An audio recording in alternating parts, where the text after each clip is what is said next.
PM Modi के संसदीय क्षेत्र वाराणसी में इंदौर का स्वच्छता मॉडल लागू किया जाएगा। वाराणसी की सफाई व्यवस्था का जायजा लेने गए इंदौर कलेक्टर आशीष सिंह ने इंदौर लौटकर दौरे के बारे में विस्तृत जानकारी दी। देखिए ये खास रिपोर्ट। स्वच्छता के लिए देश भर में अव्वल इंदौर अब पीएम मोदी के संसदीय क्षेत्र प्रसिद्ध धार्मिक नगरी वाराणसी की साफ सफाई में मदद करेगा।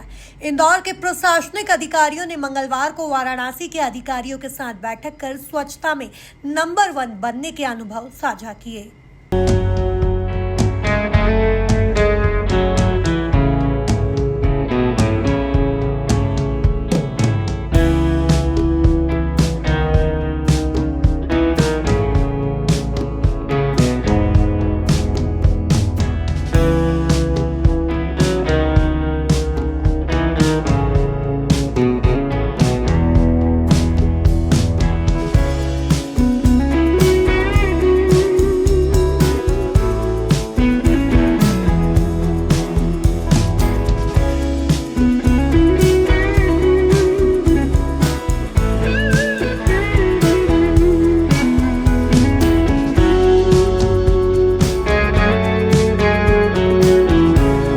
वाराणसी के अधिकारियों के साथ बैठक में धार्मिक नगरी के मंदिरों, गंगा घाट आदि स्थानों की साफ सफाई में इंदौर का स्वच्छता मॉडल लागू करने पर चर्चा हुई। जल्द दोनों निगमों के बीच एमओयू भी होगा।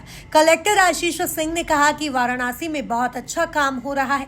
कुछ ऐसी चीजें हैं जो इंदौर वाराणसी से सीख सकता है और वाराणसी के कुछ इलाकों में काम करने की आवश्यकता है।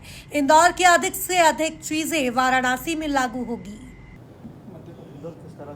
और देखिए, वाराणसी में जो कार्यक्रम, जो एक मीटिंग थी जिसमें हमारी जो पूरी टीम थी, जो नगर निगम के लोग थे, इसके अलावा कुछ अन्य जो एजेंसियां यहाँ पर काम कर रही थी उनका, और बनारस का जो एडमिनिस्ट्रेशन था और वहाँ की जो एजेंसीज थी, उनके बीच में एक तरीके का एक्सचेंज प्रोग्राम था।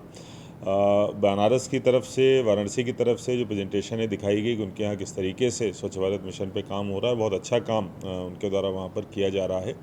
इंदौर का भी प्रेजेंटेशन हुआ कि कैसे इंदौर जो है नंबर 1 है और क्या क्या चीज़ें यहाँ पर हुई हैं। तो निश्चित रूप से कई सारी ऐसी चीज़ें हैं जो इंदौर से वाराणसी सीख सकता है, और कुछ एरिया जैसे आइडेंटिफाई भी वहाँ पर किए गए हैं कि जिन पे वाराणसी में काम करने की आवश्यकता है। लेकिन इसके साथ साथ जो वाराणसी ने भी काम किए हैं उनमें से कुछ ऐसी चीज़ें हैं जिसमें इंदौर में भी उनको इम्प्लीमेंट किया जाना आवश्यक है। मुझे लगता है कि बहुत अच्छा एक्सचेंज कार्यक्रम रहा है, और जो भी इंदौर की चीज़ें हैं अधिक से अधिक बनारस में लागू होंगी, और लॉन्ग टर्म में कैसे इसमें एमओयू होना है या किस तरीके का एसोसिएशन होना है, इस पर भी निर्णय होना शेष है। लेकिन हमारी एक टीम वहाँ पर 6-7 दिन रह के एक बार वहाँ का सर्वे करेगी, असेस करेगी, और अगर अन्य कोई सुझाव उनको देने होंगे तो प्रदान किए जाएंगे। देखिए, जैसे वाराणसी में जो फ्यूल मैनेजमेंट सिस्टम है उस पर उन्होंने बहुत अच्छा वो किया है, काम किया है। मुझे लगता है वो इंदौर के लिए सीखने लायक चीज़ हो सकती है। और निश्चित रूप से जो इंदौर में कई सारी चीज़ें हैं, चाहे सेग्रीगेशन हो, डोर टू डोर कलेक्शन हो, और उसमें कई सारी ऐसी चीज़ें हैं जो वाराणसी को इंदौर से सीखने की आवश्यकता है। वाराणसी में अधिकारियों की इस बैठक में कैसे घर घर कचरा संग्रहण होता है, गीला और सूखा कचरा अलग करने की क्या प्रोसेस है, कचरे की रिसाइकलिंग और तकनीकी उपायों पर गहराई से चर्चा की गई। Bureau report, MP news, Indore.